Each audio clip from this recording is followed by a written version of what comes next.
Hallelujah. Praise the Lord. ദയവേത് എല്ലാവരും ഇരിക്കുക.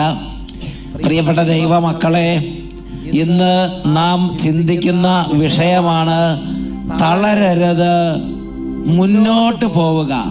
തളരരുത്, മുന്നോട്ട് പോവുക. പ്രിയപ്പെട്ട സഹോദരങ്ങളെ, എപ്പോഴാണ് മനസ്സ് തളരുന്നത്? പ്രത്യാശ നഷ്ടപ്പെടും.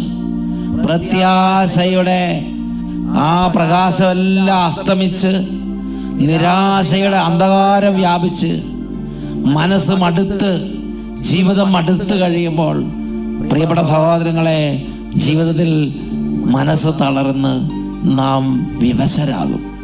ഒരുപാട് പേര് അധ്വാനിച്ച് എല്ലാം ഒരു ലെവലിലെത്തിക്കുമ്പം എല്ലാം തകർന്നു പോകുന്നു. കുടുംബത്തിന് വേണ്ടി അധ്വാനിക്കുന്നവരായിരിക്കും, ചില സ്ഥാപനങ്ങൾക്ക് വേണ്ടി